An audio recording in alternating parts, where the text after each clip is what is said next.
On va continuons cette émission justement avec notre thème de ce jour. On parle de la vitesse et de la surcharge. Justement, nous sommes en fin d'année. Nous sommes en train d'aller faire les courses pour nos enfants, pour la maison, etc. Et quand on va, on se retrouve dans des endroits, on prend les taxis, on préfère surcharger parce que on est fatigué. Et non seulement on a cette surcharge, nous-mêmes d'abord, nous sommes les premiers à aller surcharger. Et puis maintenant, c'est comme si ce n'était pas terminé. C'est à ce moment que votre chauffeur va décider de rouler à tombeau ouvert et ça peut créer des accidents. Nous sommes en fin d'année, il faut prévenir. Donc c'est pour cette raison que Jojo est là ce matin pour ce sujet qu'on va échanger tout à l'heure. Bonjour Jojo. Et bonjour, bonjour. Rebonjour. Bonjour, je suis ravi, très ravi de retrouver mes téléspectateurs chéris que j'ai manqué la semaine passée. Voilà. Bonjour à tout le monde, bonjour à tous les téléspectateurs et bonjour à tous les membres de ce studio, je peux appeler les panélistes. Voilà. Iki. Bonjour à Cathy, bonjour à Mireille, bonjour à Calvino, le célèbre Calvino. Voilà. Rappelons que Jojo, c'est son petit nom, hein, Jojo, c'est comme ça qu'on l'appelle, Jojo Joey, voilà, de son véritable nom, c'est Josué Kogloum, il est propriétaire, il est directeur de l'auto-école Jojo, voilà, qui est située ici à Akwa, Makumba. C'est pas la direction générale, parce que auto-école Jojo, donc pas si auto-école Jojo PK 14. Mais c'est vrai que chaque fois que je suis ici, on parle beaucoup plus d'Akwa. Et les autres partenaires des autres structures ont attiré mon attention la dernière fois il faut que je dise que auto-école Jojo est aussi à PK14, est aussi à Dopassi. Prochainement à Bonamoussadi. Voilà. Oh, l'agent est bien. Ah, Jojo. C'est le beau qu'on avait le CEO. Jojo. I think I need to go back to hotel école. Tu seras la bienvenue, mais sauf que tu conduis déjà. Bon, peut-être que tu voudrais avoir quelques notions pour certaines manœuvres que tu n'as pas forcément améliorées le moment où tu étais à l'auto-école. Il y a encore beaucoup de choses. Merci. Voilà, Jojo, la vitesse. On avait déjà parlé de la vitesse et dépassement ici. Maintenant, c'est vitesse et surcharge. Tout à fait. Quand on regarde aujourd'hui dans nos agglomérations, dans nos grandes agglomérations, on remarque que ce soit la moto ou la voiture, on retrouve qu'il y a beaucoup de surcharge accompagné de ça, la vitesse. Et avec nos routes qui ne sont pas aussi adéquates, qui ne sont pas qui ne sont pas bonnes, ça peut créer des morts. On a vu, je crois que tu as le taux. Il y a eu des accidents dans la ville il y a quelques semaines ici. Oui. Il y a 2 semaines, du côté des accidents du côté de l'ouest aussi. Oui. À Bonamoussadi, un camion a carrément écrasé un moto-taxi. Écrasé, je vous dis écrasé. Ça fait de la peine, je vous assure. Au niveau de Bonamoussadi, après IPPB, là, non, c'était oui. C'était difficile à voir. Très difficile. Voilà. C'est ça, nous n'allons jamais manquer à notre mission. Camion a écrasé moto. Nous n'allons jamais manquer à notre mission de sensibiliser. Je dis bien, le fait que je sois ici, dans cette chaîne de télévision, c'est beaucoup plus pour la sensibilisation. Et je pense qu'il y a certains des automobilistes qui suivent nos conseils ici et qui peut-être ont amélioré leur façon de conduire et se sont mis même à 50% ou à 40% en sécurité. Alors aujourd'hui, nous allons parler de surcharge. Qu'est-ce que c'est que la surcharge? D'abord, la surcharge, c'est souvent l'excès d'encombrement de place dans un véhicule. Parce que lorsque vous avez un véhicule qui prend par exemple 5 places, sur la carte grise est mentionné 5 places. Mais lorsque vous allez au-delà de 5 places, vous êtes en surcharge. Si vous ajoutez une place, vous êtes en surcharge. Exact. Ça, c'est la première chose. Deuxième surcharge, la charge utile d'un véhicule est mentionnée sur la carte grise. La carte grise est l'acte de naissance ou bien la carte d'identité d'un véhicule. Voiture. Alors, lorsque sur votre carte grise, il est mentionné poids total en charge, on dit, ou bien charge utile, on peut dire charge utile 400 kg. Si on vous dit charge utile, ça veut dire que ce n'est que cette charge-là que le véhicule doit prendre. Doit supporter. Alors, lorsque vous allez à 500, 600, vous êtes en surcharge. Voilà à peu près les 2 genres de surcharge qu'on peut parler ici aujourd'hui. Et lorsqu'il y a surcharge, il y a déséquilibre. Et lorsqu'il y a déséquilibre, le véhicule n'est plus stable. Et il faut aussi savoir que lorsqu'on est en surcharge, on est passible des amendes. Parce que la surcharge est interdite. Là, pour commencer la surcharge. Et puis, on va plus loin au niveau des assurances. Lorsque vous êtes en surcharge, vous pouvez avoir un permis de conduire en bonne et due forme. Vous pouvez avoir une attestation d'assurance, un compte d'assurance en bonne et due forme. Mais dès lors que vous êtes en surcharge, on vous demande de prendre une personne sur une moto, par exemple. La moto a 2 places. Vous avez porté 2 personnes sur votre moto, plus vous-même 3. Voilà. Lorsqu'il y a un accident de circulation, même si vous avez payé n'importe quel genre d'assurance, même si c'est tout risque, on ne va jamais vous indemniser. Il faut que tout le monde le sache. Si vous êtes en surcharge, on ne va jamais vous indemniser.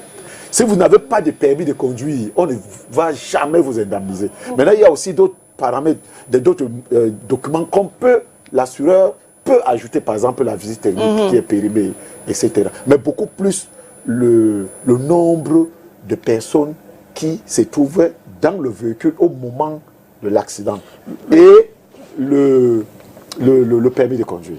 Mais comment calculer le poids total de la charge d'un véhicule? C'est-à-dire que, par exemple, si tu as un véhicule, comment savoir le concessionnaire, donc le concepteur ou le concessionnaire ou le fabricant du véhicule, quand il fabrique le véhicule, il donne la charge vide. Ça veut dire que le véhicule à vide, on appelle ça le poids à vide. Donc on peut vous dire que le poids à vide de ce pick-up est de 1000 kg. Ça veut dire 1 tonne. Maintenant, on vous dit la charge utile de ce pick-up est de 1100, par exemple. Là, c'est la charge utile. Ça veut dire que le pick-up lui-même pèse à vide. Quand on dit à vide, c'est avec le carburant plein à l'intérieur. Là, c'est le poids à vide. Maintenant, quand vous mettez 1 tonne 200, tout ça, maintenant, fait partie du poids total autorisé en charge. Et là, le véhicule va peser 2 tonnes 200. Wow. C'est le concepteur, le fabricant du véhicule qui fixe selon ce qu'il a fait sur le véhicule. Parce que tous les véhicules ne supportent pas la même charge. La charge utile. Oui, c'est vrai. Tous les véhicules. Donc, c'est à partir du document d'origine, à partir de votre catégorie, vous pouvez voir que je n'ai pas le droit de prendre plus de 500 kg de poids. Alors, quand vous prenez plus de 500 kg, vous êtes en surcharge. Et quels sont les inconvénients? Les inconvénients, comme je viens de dire tout à l'heure, vous allez d'abord détruire le véhicule. Il y a des amortisseurs que vous allez foutre en l'air, surtout sur nos routes qui sont, comme vous le savez. Alors, quand vous avez les amortisseurs, voilà, vous avez les amortisseurs. Vous avez aussi le système de freinage devient... non, disons que le véhicule freine difficilement parce que lorsque vous êtes en surcharge, le frein n'est plus efficace. Faites, même sur la moto, lorsque vous êtes à vide sur une moto, vous êtes seul, vous freinez rapidement, mais lorsque vous avez mis 2 personnes derrière, même une personne, ce n'est plus la même réaction au niveau des freins. Donc, la voiture va freiner, mais elle aura de la peine, donc le frein n'est plus efficace au moment où vous êtes... voilà les inconvénients.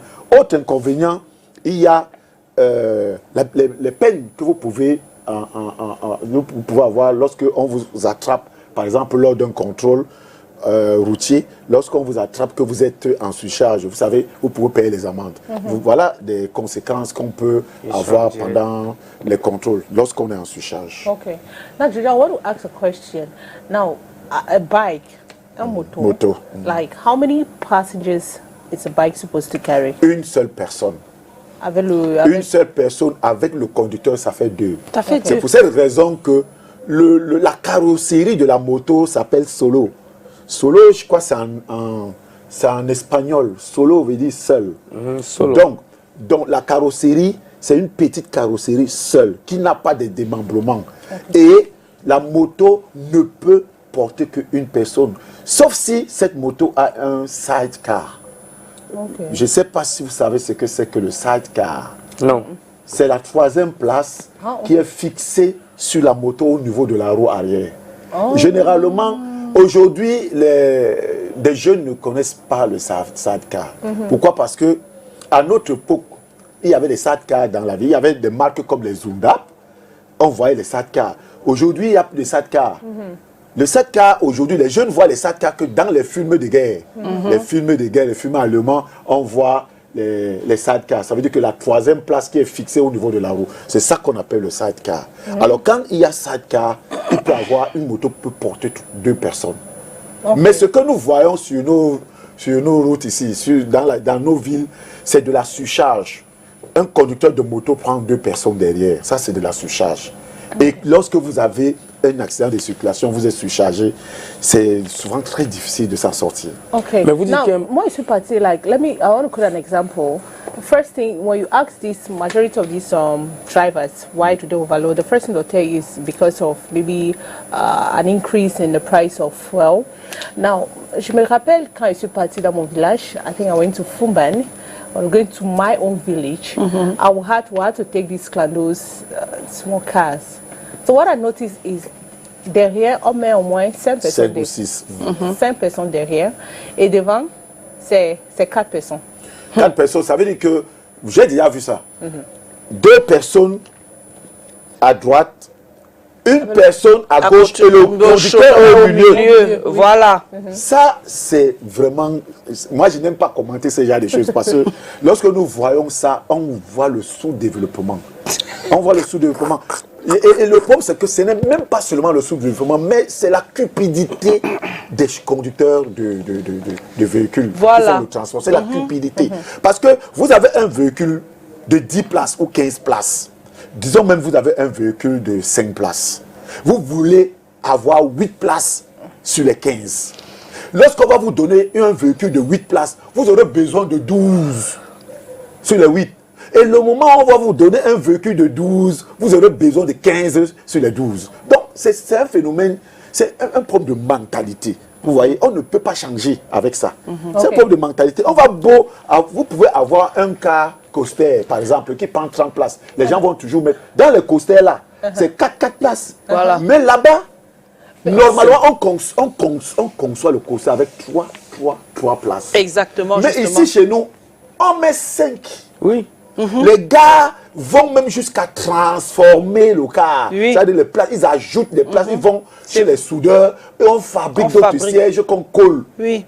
Et ça, lorsqu'il y a un accident de circulation, vous avez du mal à vous en sortir. Et c'est ce qui est... Parce que lors d'un tonneau, normalement, c'est ceux des passagers qui ont la ceinture de sécurité, qui ont la chance de survivre. Beaucoup de gens ne le savent pas. Et c'est pour ces raisons que je dis toujours, chaque fois que je viens ici, que la ceinture de sécurité d'abord. Lorsque vous entrez dans un véhicule, placez la ceinture. Parce que au moment où le car ou n'importe quel autre véhicule fait un tonneau ou un accident, la ceinture de sécurité vous permet de vous maintenir sur le siège où vous êtes assis. Parce que lorsque le véhicule, par exemple, qui fait un tonneau, qui roule, vous allez quitter en haut, vous tombez, vous remontez, vous tombez, ainsi de suite, pendant que le véhicule fait la roulade. Par contre, lorsque vous êtes assis, bien ceinturé, vous ne bougez pas. Le véhicule va tourner avec vous, mais vous n'allez pas bouger. Donc, celui qui a la ceinture de sécurité peut survenir, il peut survivre à un accident de circulation. Même un accident le plus mortel, il peut. On a vu des gens sortir des véhicules où on n'espérait même pas voir des gens sortir de ces véhicules-là. C'est-à-dire que lors d'un choc frontal, on voit comment le véhicule est devenu un amas. Mais il y a quelqu'un qui est sorti de là grâce à la ceinture de sécurité. Est-ce que vous savez que lorsque vous avez un choc frontal, si vous n'avez pas de ceinture de sécurité, vous pouvez quitter de votre siège, passer par le pare-brise et aller même jusqu'à 100 mètres. Et c'est votre propre véhicule qui revient encore vous écraser. Exactement. C'est pour cette raison qu'il faut toujours, je ne vais jamais arrêter de le dire, il faut toujours placer la ceinture de sécurité. Parce que je ne dis pas que lorsqu'on a la ceinture de sécurité, on ne peut pas mourir dans un accident. Ça dépend du choc. On peut bien mourir. Mais on a plus de chances de s'en sortir que celui qui ne porte pas la ceinture de sécurité. Moi, je voulais... Vas-y. Let me ask a question right now. Je pense que les... I will speak English and French. Je pense que surtout les taxis, like, c'est qu'ils font les surcharges, like they do overload. Maybe because they want to meet up with, in terms of money. Now, just imagine that you're buying a fuel of like 750, just a liter, 750 francs CFA, and they carry like 3 persons behind and 1 person. Are you sure they're going to meet up with their income maybe at the end of the day? Because majorité des gens disent que c'est par rapport à le prix de augmentation. Voilà. Moi, je ne suis pas d'accord. Parce que je voulais même embrayer. On ne va pas tuer les gens parce que on pense qu'on doit absolument se faire de l'argent pour compléter le carburant et autres. Je ne suis pas parfaitement d'accord. Lorsque on doit savoir que le transport, c'est du business. Et c'est un business comme tous les business. Il y a des jours où on gagne, il y a des jours où on perd. Alors, je préfère encore qu'un taximan ou bien un conducteur de véhicule qui fait le transport interurbain d'attendre longtemps les passagers que d'aller avec 3 passagers. Ou bien que de se dire que non, je vais surcharger parce qu'il me faut de l'argent. Vous pouvez attendre les passagers. Les passagers vont venir, même si ceux qui sont déjà dans le car peuvent s'inquiéter. Mais je dis, vous n'allez pas surcharger des gens dans un véhicule de 10 places, vous mettez 15 places parce que vous voulez avoir plus d'argent. Je viens d'expliquer ici tout à l'heure que nous sommes cupides. Ça dit que même si on nous donne... Parce que quand vous avez un véhicule de 10 places, vous mettez 15 places pour avoir de l'argent. Le jour où vous aurez un véhicule de 15 places, vous allez vouloir avoir 20. Ça veut dire que c'est un phénomène qu'on ne peut pas éradiquer. Parce que tant que nous avons besoin de beaucoup d'argent, nous allons commettre ces genres d'infractions chaque fois. Jojo, je voudrais poser la question. Est-ce que ce n'est pas nous-mêmes d'abord, les clients qui exigeons qu'on nous surcharge? Qui encourageons ces surcharges? D'une certaine manière. Parce que je me place, par exemple, ici, même quand on prend le taxi, à quoi? Tu stoppes le taxi et on te prend, le chauffeur te prend. C'est devenu, on a normalisé la surcharge aujourd'hui. C'est devenu comme une chose normale et tu n'as pas le droit de te plaindre même parfois. Quand tu dis à un chauffeur que je ne veux pas être surchargé, il vous demande de descendre carrément. J'ai déjà eu ça. Parce qu'on est en train de vous dire que on a normalisé la surcharge. Et moi, ma question est de savoir, est-ce que ce n'est pas nous, les clients, qui avons normalisé la chose? Parce que c'est nous-mêmes qui discutons ces places-là. Mais comment faire pour que le client comprenne que il met sa vie en danger en étant en faisant une surcharge? Exactement. Moi, je pense que c'est aussi un problème de précarité. Parce que, regardons par exemple une ville comme Douala. Une ville comme Douala qui doit avoisiner dans les 8 millions d'habitants, je crois. Mais il y a moins de taxis. Les motos ont pris la relève. Il y a plus de motos que les taxis. Maintenant, il y a ceux qui ne veulent pas prendre la moto et qui ne prendront même jamais la moto qui veulent prendre les taxis. Et aux heures de pointe, par exemple, tous les taxis sont toujours pleins. Et ce sont les passagers eux-mêmes qui n'ont pas de choix. C'est-à-dire qu'ils voient que le taxi est plein, mais puisqu'il veut arriver chez lui, il n'a pas de choix, il est obligé. D'ailleurs, même, il veut même qu'on le prenne en surcharge.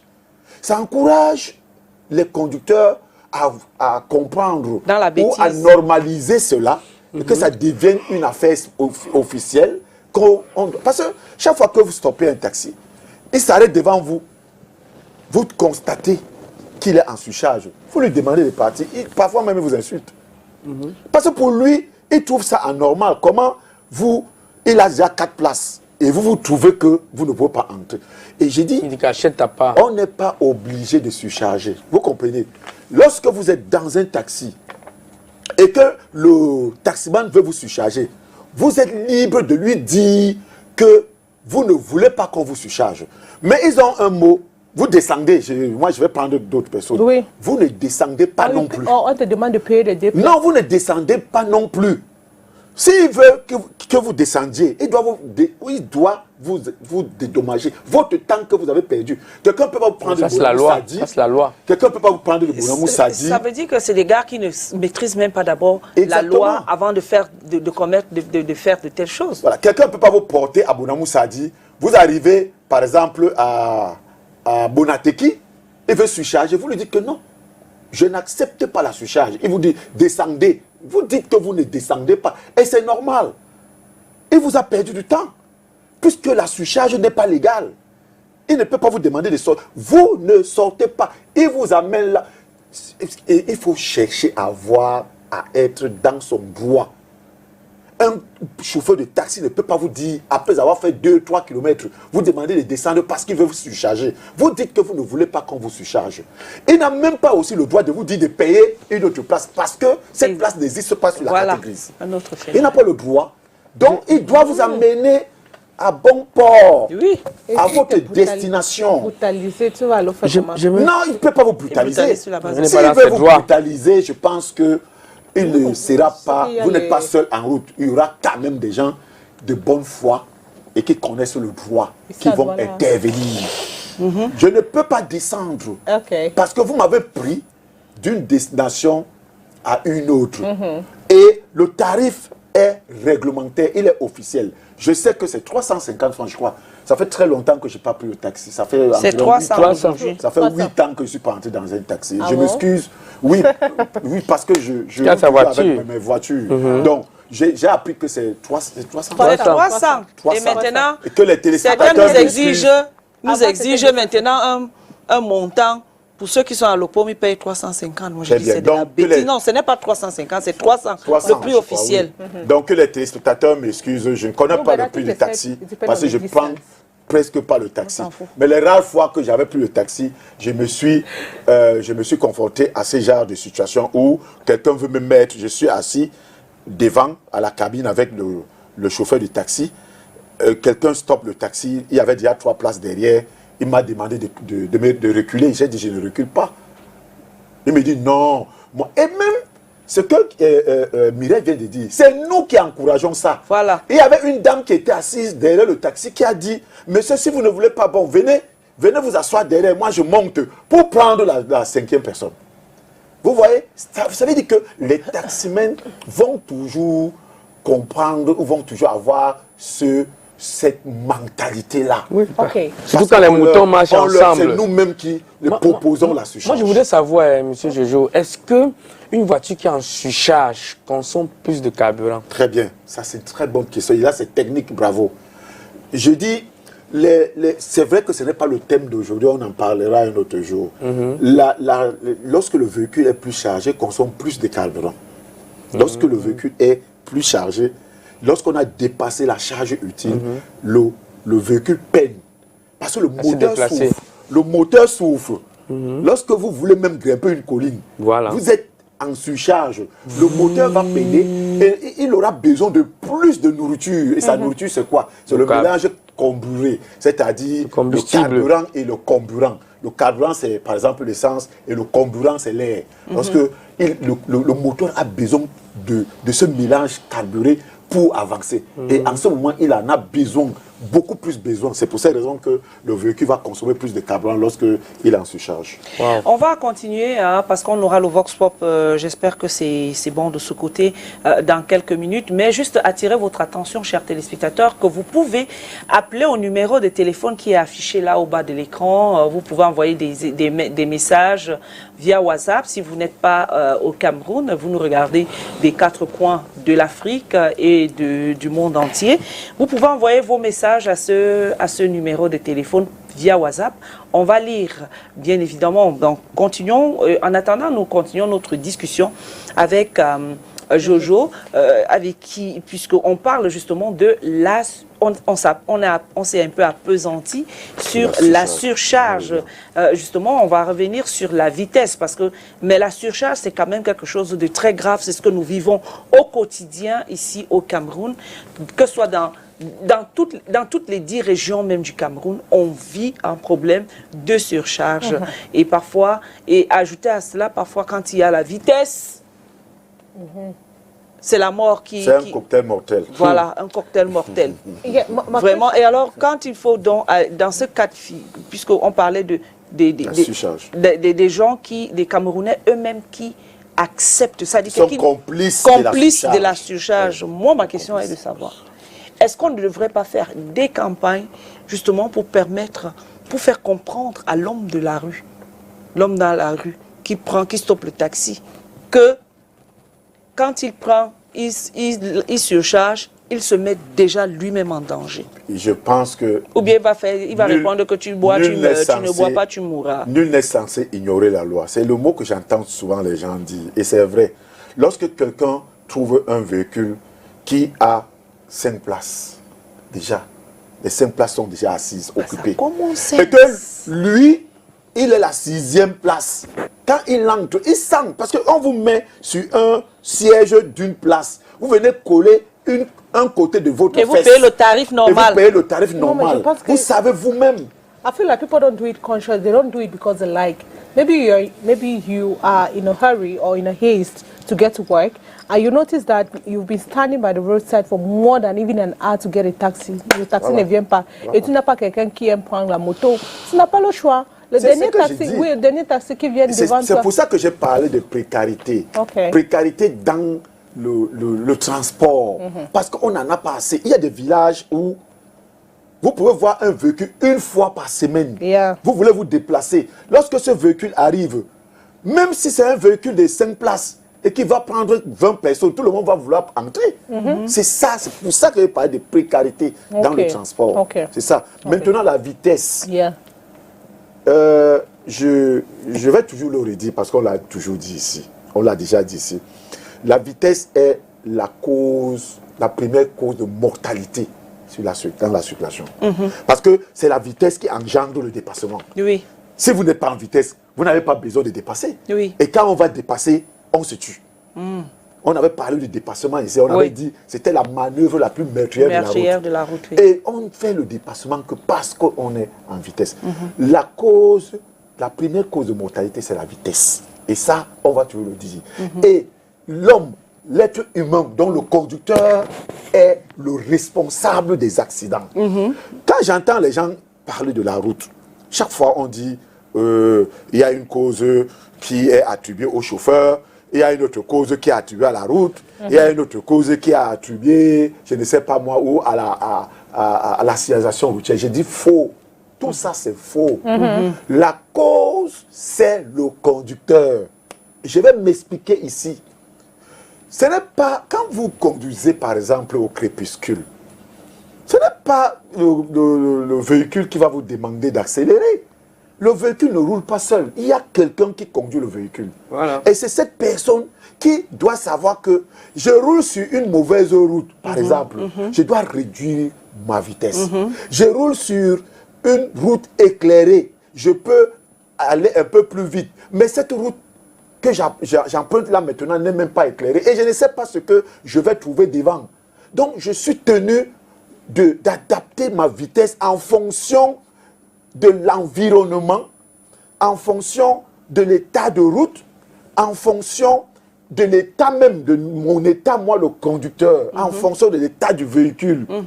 Ce sont des choses élémentaires que nous, on enseigne dans les auto-écoles. Alors, la vitesse étant un facteur que le conducteur lui-même crée. Parce qu'on n'oblige personne à faire la vitesse. On n'oblige personne. Lorsque vous quittez ici pour aller, par exemple, à Bafoussam, vous n'êtes pas obligé de rouler à plus de 100. Qui vous suit? Qu'est-ce qui vous pousse à aller? Même si vous avez des passagers qui font la pression, dites aux passagers que moi je roule à cette vitesse pour préserver vos vies. Comment on Par calcule exemple, la vitesse d'un véhicule, la vitesse normale d'un véhicule? Pour calculer la vitesse, comment? Comment? C'est-à-dire qu'est-ce que tous les véhicules... Il y a un voitures- tachymètre, Il y a- attendez. Ah, Il y a un tachymètre dans chaque vitesse, habitat. voiture, oui. Le tachymètre est là pour compter, non seulement il compte les tours, mais il vous montre aussi, il vous indique la vitesse à laquelle vous Limite. êtes en train de rouler. Voilà. Pas limite, il vous indique Oui, la la vitesse vitesse à laquelle vous êtes en train de rouler. Donc, un conducteur est celui qui jette un coup d'œil régulièrement sur son tableau de bord pour voir à quelle vitesse il est en train de rouler. Parce que parfois, il y a des véhicules qui roulent très vite.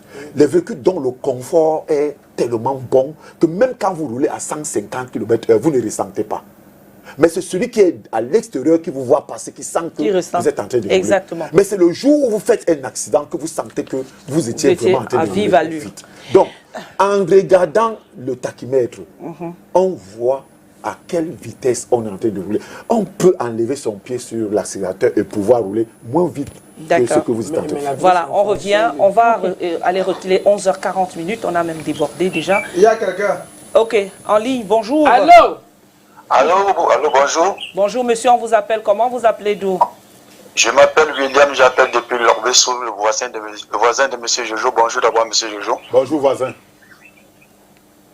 Vous appelez qui vous avez dit? Depuis Logbessou. C'est le plus important. Allons-y. Allez-y, allez rapidement. Votre avec voisin. Ok, pour le surcharge ici, ce que nous rencontrons aujourd'hui, moi je dis le surcharge au Cameroun, c'est d'abord, premièrement, c'est le gouvernement.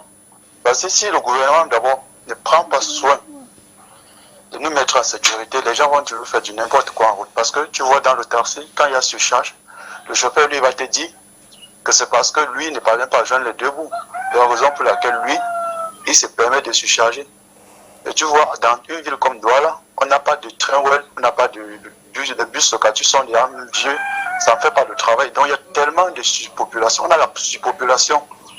Pour cela, je demanderai au gouvernement, d'abord, premièrement, de nous offrir d'abord les routes et offrir d'abord des bons bus. Parce que plus il y a des bus, plus la population rejoint vite les maisons, les domiciles, les travaux, sans toutefois souffrir. Mais quand il y a la surpopulation, tu vois, sur la moto, on bâche 3 personnes, on bâche 2 personnes, on oublie même que le danger existe en route. Et pourtant, le danger existe en route. Moi, sur la moto, quand je passe 2 personnes, je suis franchement mal à l'aise. Mais quand tu vois le Camerounais, lui, te dit qu'il n'est pas capable de payer pour une destination de 250 dans le taxi. Il peut pas payer ça à 500 sur la moto. Donc, lui préfère bâcher pour arriver là où il va. Raison pour laquelle moi, je dis que le gouvernement devait aussi prendre des mesures à nous accompagner. Nous accompagner dans le fait quoi. C'est-à-dire, voilà, Douala, on a fait Douala sans le plan. On a fait Douala sans avoir le plan. À l'autre on nous parle de bandes cyclables. Mais à Douala, il n'y a pas de bandes cyclables. Donc on est mélangé. On est totalement mélangé. On est vraiment mélangé. Je vous remercie. Thanks for calling as well. Merci, merci cher voisin, entre les guillemets. Je dis, lorsque on vous entend parler, on se rend compte que nous n'allons pas sortir de l'auberge. Voilà. Parce que votre mentalité est celle de plusieurs Camerounais. Ça veut dire que nous avons officialisé le mauvais. Ça veut dire que nous ne cherchons pas à faire le bon, mais nous voyons le mauvais dans le bon sens. Quand quelqu'un est plein, ou bien une moto qui a déjà une personne, vous n'êtes pas obligé de monter. Vous n'êtes pas obligé de monter. Baba na me 4. Si nous tous, nous faisons comme je suis en train de vous dire, même ceux-là vont se ranger. Oui. Maintenant, vous parlez du gouvernement. Moi, je suis un peu sidéré parce que chaque chose, vous envoyez sur le gouvernement. Chaque chose, même ce que nous-mêmes, on doit faire, on parle du gouvernement. Je ne comprends pas. Est-ce que c'est le gouvernement qui te demande d'entrer dans un taxi qui est déjà plein et vous venez serrer à la cabine? Ce n'est pas le gouvernement. Vous n'êtes pas obligé de monter dans un taxi qui est déjà plein. Donc, l'affaire du gouvernement tout le temps, bon, je pense que vous écoutez beaucoup certaines chaînes de télévision et de radio qui passent le temps à tirer sur le gouvernement tout le temps. Hello. Bonjour, on vous appelle comment? Vous appelez d'où? Oui, bonjour madame. On vous appelle comment? Vous appelez d'où? Allô, bonjour. bonjour. Bonjour, on vous appelle comment? Vous appelez d'où, monsieur? Oui, je m'appelle Cissé. Oui, vous appelez Je voulais participer à l'émission. Allez-y.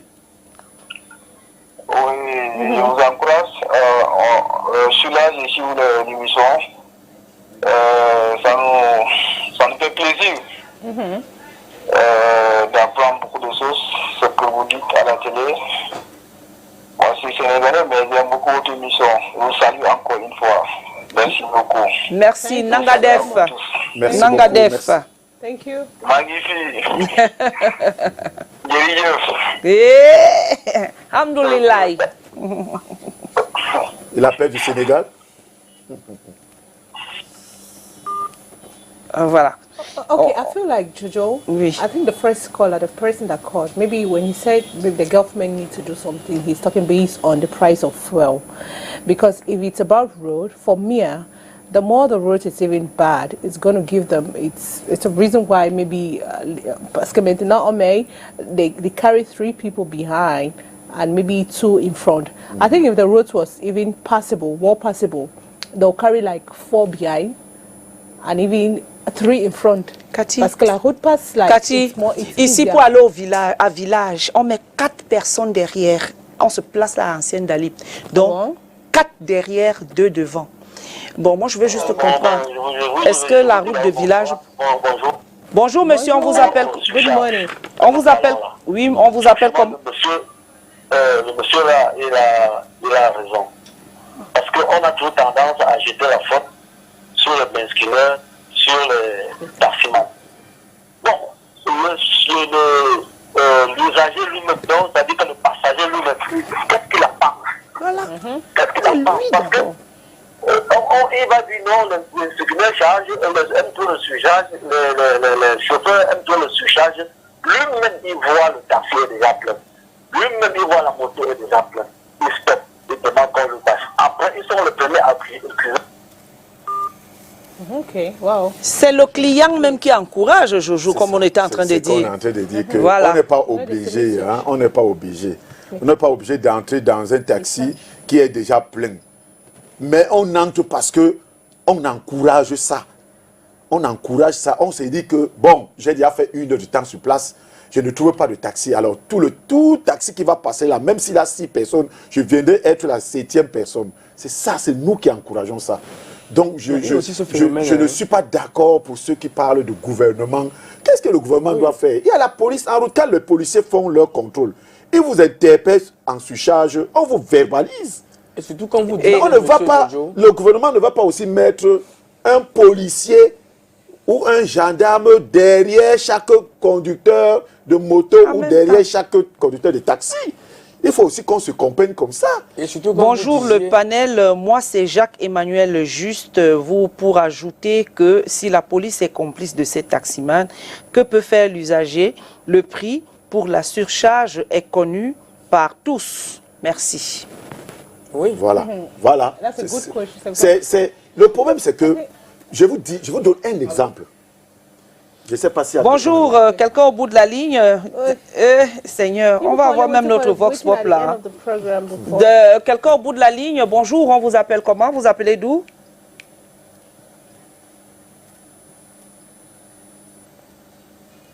Allô? Il est parti. Voilà, Jojo, on continue. Moi, ce qui m'énerve parfois, comme vous disiez, parfois tu es devant, on va te bâcher devant, tu dis qu'on ne me bâche pas. Les 3 qui sont derrière disent que toi aussi, tu veux montrer que tu es quoi. Exact, mais je l'ai dit ici. Sors, va chez ton taxi. Exactement. Tu ignores quoi? Je vous ai donné un exemple qu'une dame me dit, non monsieur, si vous ne voulez pas, parce que vous avez même le mot bâcher. Oui. Bâchement. Vous voyez, ça veut dire qu'on a légalisé le mauvais. Voilà. Bâcher, ça veut dire quoi? Bâcher, c'est mettre une bâche. Tu n'achètes pas ta voiture. Mais vous parlez de bâcher, c'est la surcharge que vous appelez bâchement. Ça, c'est le mot typiquement camerounais. C'est pour ça qu'on dit que nous sommes le continent. Vous voyez, c'est ça, nous sommes un continent. Parce que nous créons ici nous-mêmes. Donc, j'ai dit, prenez seulement l'exemple de conducteurs de moto. À une intersection, les policiers dirigent la circulation. Non, ils prennent le conducteur de moto ne s'arrête jamais. Jamais. Il y a un seul policier à Douala qui parvient à les attraper. C'est lui qu'on appelle Amoud, que je rends vraiment hommage ici dans cette émission. Il est le seul policier que les autres conducteurs de moto respectent. Et c'est parce que peut-être que d'autres policiers ne se font pas respecter. Parce que le respect, ça s'arrache. On ne donne pas le respect, on arrache le respect. Avec la force. Donc ce monsieur il a provoqué le respect en lui. Les conducteurs de moto en Dokoti, quand il est là, lorsqu'il dit stop, tout le monde s'arrête. Mais malheureusement, dans d'autres intercessions, les conducteurs de moto font comme ils veulent. C'est-à-dire que nous sommes déjà entrés dans une jungle où chacun fait comme il veut. Le feu est au rouge. C'est là où tous les babanas. Ça veut dire quoi, babana? Babana, ça veut dire mon frère. Voilà. Tous les conducteurs de moto s'engagent. Vous qui avez le feu vert, vous avez de la peine à vous frayer un chemin dans une intercession où le feu est vert pour vous. Voilà. Mais lui, là, le rouge continue. Voilà. Salut à vous sur le plateau. Très bonne thématique. Sauf que vos images sont interrompues. On a du mal à vous suivre normalement et ça devient... Bref, désolé. Désolé, je crois je sais pas si sur Canal... Plus sur StarTime. Hein.